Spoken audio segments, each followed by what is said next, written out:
All right, today we have a video and kind of a little bit of a discussion about this sneaker model right here. One that you guys have loved and loved for the last 3 or so years. And it's been selling out like crazy, and we've seen so many cool collaborations and resale going in the thousands depending on the colorways.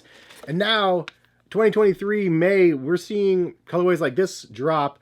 No word about them, no promotions about them, no Nike sneakers drop or anything like that. And so they're just going to retailers like Hibbett City Gear, which actually sent me this pair. Shout out to them, and I'll get more into them in a second. But it's crazy that the Nike Dunk hype is over in 2023, finally, enough that we can actually just buy a pair of Nike Dunks if we are interested. And I wanted to give you guys some pros and cons about the death of the Nike Dunk hype. So let's go ahead and get into this video. So the Nike Dunk was actually introduced in 1985 as a basketball sneaker. Obviously, Michael Jordan, 85 as well. They were originally released in 7 different colorways, kind of themed after NCAA Division I teams in the Be True to Your School campaign. The Dunks went in waves here and there, but in 2002, Nike officially launched Nike Skateboarding, and Sandy Bodecker managed that division. Thus, the beginning of the Nike SB Dunks. Sandy Bodecker actually passed away in 2018, but what he helped revolutionize in footwear with the Nike SB line was legendary. So we know in the early 2000s, the hype wave was crazy. We saw Tiffany Dunks, we saw Ray Guns, we saw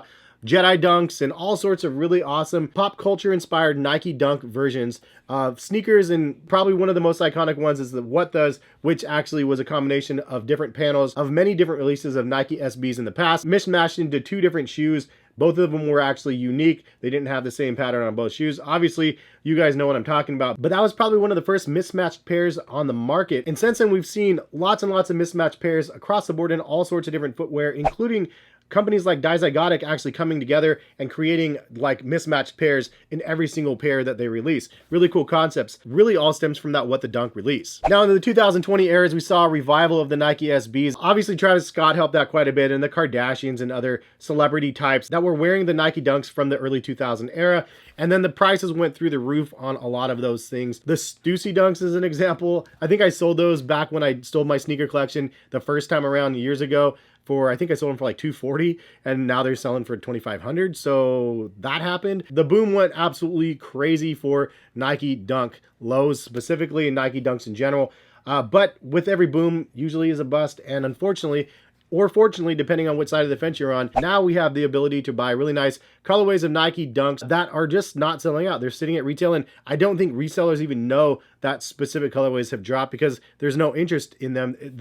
The smell of the hype has completely died down and gone away. So now we're at a position where we can actually just get the items that we want. So big shout out to Hibbett City Gear for actually sending this one over. I was looking over their website to see what they had in stock for this month, and I saw these. I was like, no way, those are fire. I was like, can I get these ones? They sent them over, and they're sponsoring this video. So shout out to Hibbett City Gear for sponsoring this video. If you've never used Hibbett City Gear before, link in the description over to their website. You can check out their release counter. They have tons of new models coming out on a regular basis. The release counter is always polished. Then you can just go to their new items, search for new releases that have already came out. You could search by color and size and so on. Really nice online web experience now. Also, it is a brick and mortar, so they have like 1,000 stores across the US.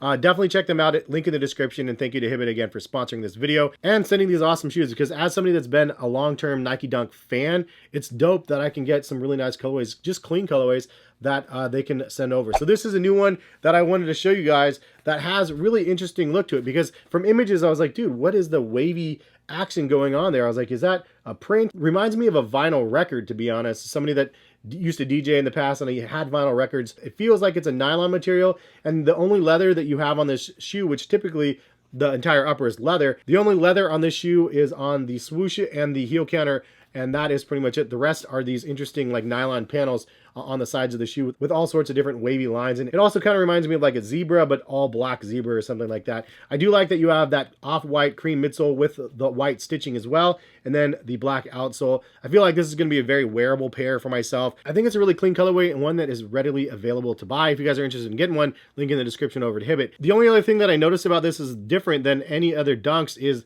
it actually has embroidery around all of the eyelets. Because this is not a leather upper, the punch holes are done a little bit differently, and they did did embroidery around them instead. So I think that's kind of cool. Now, this is not a Nike SB dunk because it's not Nike skateboarding. And you'll notice on the tongue, it doesn't say Nike SB. I'm just throwing out that difference for those people that didn't know. It's not honestly that much of a difference between a skateboard version and a regular version. The skateboard versions had thicker tongues and stuff, dual padded or massive padded tongues. Anyways, leave a comment. Let me know what you guys think about this colorway. Is it one you guys are interested in or not? I personally think it's really nice, and I'm happy that Hibbett was able to send these over. And I think it's a very wearable one again. Also, leave a comment. What do you guys think of the state of the sneaker market? The fact that we've seen another wave come and go for the Nike Dunks, the Air Jordan 1s, and so on. I feel like the next wave around will be hitting when my kid enters high school. Now, there's always going to be some certain colorways and certain pairs that are going to be released and that are going to generate a lot of hype. But on average, the fact that they're able to release other pairs that are just sitting at retail, I think, is where I like to be. I don't like it when everything is completely gone and there's so much hype around something that a regular GR pair is just ate up and gone. It doesn't make any logical sense, to be 100% honest. So the boom and bust of it all, it's happened, bust time again. But when do you think the next boom will be? Leave a comment in the comment section. Anyways, I wanted to get into some of the pros and cons about the decline of the Nike Dunk market. Now, I actually asked AI what the pro and con list should look like for the decline of the Nike Dunks, and these are bullet points that were auto-generated, which is absolutely nuts, but let's go ahead and get into that. The first pro that AI suggested is more people can purchase the Nike Dunk since it is not selling out quickly. It's actually what I usually say all the time. Like, obviously it's a good thing that they're sitting because then the people that want the shoes can actually get the shoes. Also, another pro, it says reduce pressure to buyers to make quick purchase decisions. Another valid point. I mean, the fact that you don't have to just jump on and buy something, kind of awesome. I gotta agree. Next pro, more sizes may become available due to slower sales. Again, another pro. Like, remember the times when size 9 would sell out instantly and then size 12s were like the only ones left? Then you fast forward in the last handful of years, it's the size 12s that seem to be the hot commodity that always sell out. Well, now, like, it's pretty awesome because most of the sizes are available 8 through 13. Now, if you're larger than a 13, obviously all bets are off most of the time on sneakers, but at least they have the core like size run, which is nuts. Next pro, lower demand may lead to price reductions or sales. Another thing I always preach, dude. This is hilarious because, again, Nike Dunks sitting at retail means if they're sitting there long enough, they're eventually going to go to the outlets. They're eventually going to be included in the discounts next time there's a discount code. They'll go on sale, and then they'll double stack with the discount code, and then eventually they'll sell through. And this is the way I used to buy Dunks on this channel even like 10 years ago or 5 years ago or 7 years ago. I would buy like Nike Dunks for like $45 on the outlets. I would always post them on social media as well anytime I saw those deals, but usually you can get Dunks for like 45 bucks on sale for select colorways. So I feel like we're going to be eventually getting back to that, which I like. And the last pro mentioned by AI, it allows customers to buy the Nike Dunks without needing to be quick or lucky. And Nike sneakers is the worst. I'm pretty sure we all can agree it's absolutely tragic. 98% of the time you get an L. I even get L's on Nike sneakers when I'm trying to buy something that doesn't sell out. It will say sold out to me, and then 3 minutes later it will go to Nike.com, and then everybody can buy like all sizes. And to the point of AI, it is really nice not to have to be quick to try to get something, because half the time you end up getting something you don't want, and you can have more of a thought out process in making a purchase instead of that crazy impulse buy. Some of the cons to mention: Nike may perceive the lower demand as a lack of interest in the product. True.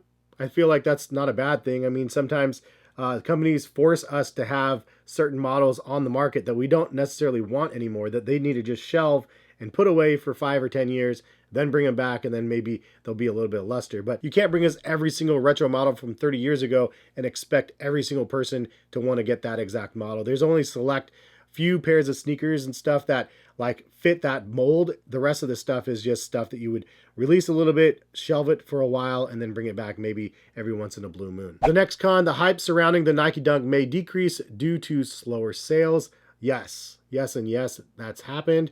Nike may produce less of the shoe in the future, leading to limited availability. That's okay. I think that is probably true, but overall it's the ebb and flow of everything, supply and demand. Fewer pairs being sold may lead to a decrease in Nike revenue.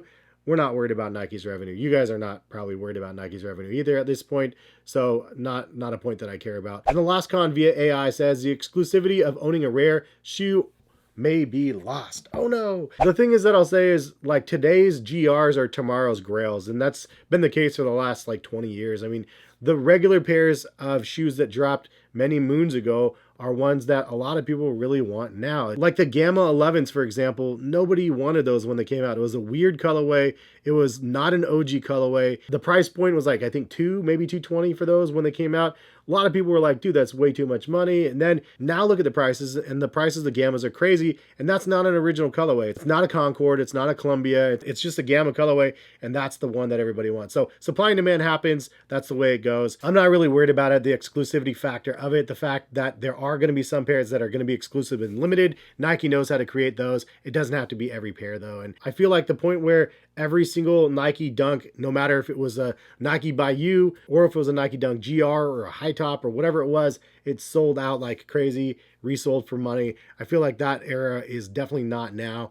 And, you know, we can move on from that. I'm sure there'll be another hype wave in the future, but it is what it is for now. Anyways, thanks for stopping by and watching. If you guys enjoy the content, drop a like on the video and subscribe. Hopefully we'll see you back on my channel for some more content very soon. All right, peace guys.